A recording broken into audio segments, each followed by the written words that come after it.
बहुचर्चित ट्विशा शर्मा की संदिग्ध परिस्थितियों में हुई मौत मामले में अब सबकी नजरें दूसरे पोस्टमार्टम रिपोर्ट पर टिकी हैं। परिजनों को शव सौंपने के बाद ट्विशा का अंतिम संस्कार भी हो गया। सुप्रीम कोर्ट ने इस पूरे मामले में स्वतः संज्ञान लिया है। ये चर्चा पर चलेंगे। मेहमान जुड़े हैं। सबसे पहले आपका परिचय करा दें। एडवोकेट तनु दीक्षित है हमारे साथ सुप्रीम कोर्ट से।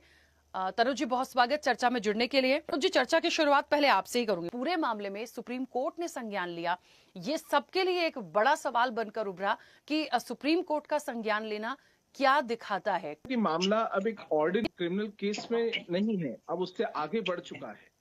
अदालत को प्राइमा फेसिया लगा कि जांच और प्रक्रिया में कुछ गंभीर सवाल हैं, इसलिए सुप्रीम कोर्ट ने जो है अपना सुमोटो लिया है। जुडिशरी खुद को कॉग्निसेंस लेती है तो संदेश साफ होता है कि पब्लिक कॉन्फिडेंस और इन्वेस्टिगेशन दोनों की रक्षा बेहद महत्वपूर्ण है। और जब देश की सर्वोच्च अदालत स्वयं हस्तक्षेप करे तो मान के चलिए कि एक मृत्यु का मामला नहीं रहता, बल्कि न्याय व्यवस्था की विश्वसनीयता का परीक्षण केंद्र भी बन जाता है। कि सुप्रीम कोर्ट ने जो टाइटल इस केस को शीर्षक दर्ज किया है, वो बहुत महत्वपूर्ण है।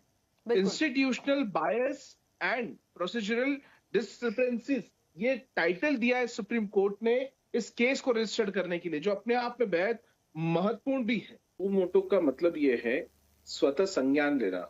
स्वतः संज्ञान से सीधा तात्पर्य है कि एक निर्देश माननीय उच्च न्यायालय को सुप्रीम कोर्ट से जरूर मिलेंगे। देश किस एस्पेक्ट में होंगे, क्या टिप्पणी सुप्रीम कोर्ट उस मामले में करेगा, क्यों सुमोटो लिया है और उसके अंदर क्या विश्लेषण प्रस्तुत होंगे बाय ऑर्डर्स, ये बहुत महत्वपूर्ण होगा। जो सुनवाई होगी वो सुनवाई अपने आप में बेहद महत्वपूर्ण और ये देखने योग्य होगी कि किस तरीके से सुप्रीम कोर्ट उसके अंदर मामले में अपने बातों को रखता है। पोस्टमार्टम की रिपोर्ट में अगर परिवर्तन आता है तो निश्चित रूप से जो जिम्मेदार है उनके ऊपर एक बहुत बड़ी गाज गिरेगी, क्योंकि कानून के साथ, साक्ष्यों के साथ छेड़खानी करना अपने आप में आपराधिक कदम होता है। पोस्टमार्टम के साथ आज ट्विशा का अंतिम संस्कार भी हुआ है।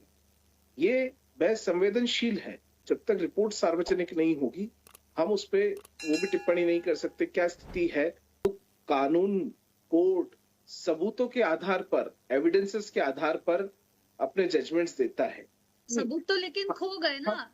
हम वही कह रहे हैं कि अगर कुछ सबूतों के साथ छेड़खानी होती है तो उस चीज का भी सबूत होना कोर्ट के अंदर होना चाहिए कि सबूत के साथ छेड़खानी हुई है, तभी न्याय मिलता है। ये सबसे बड़ा देखिए, ये मुझे ऐसा लगता है, ठीक है, मैं जितना समझ पा रही हूँ पिंकी जी, तनु जी, मैं जितना समझ पा रही हूँ, पॉइंट इस बात का है कि ठीक है, मान लीजिए साक्ष्य भी नहीं है या मिटा दिए गए हैं, लेकिन मुझे लगता है सुप्रीम कोर्ट पर इतना भरोसा है कुछ तो निकलेगा। तनु जी, बहुत जल्दी से प्लीज। कि जो भी कल ऑर्डर आएगा, जो भी स्टेटमेंट सुप्रीम कोर्ट का आएगा, जो भी निर्देश आएंगे, मुझे लगता है वो आने वाले समय में देश में इस तरह के मामलों में अपने आप में एक महत्वपूर्ण होंगे और हमें न्यायपालिका पर पूर्ण विश्वास रखना चाहिए। वही हमारा सबसे मजबूत आधार है। जी, ठीक है, तो रोकूंगी। आप सभी का बहुत शुक्रिया इस चर्चा में जुड़ने के लिए। देखिए, ट्विशा केस हाई प्रोफाइल हुआ और सुप्रीम कोर्ट इस पूरे मामले में सुनवाई करेगा।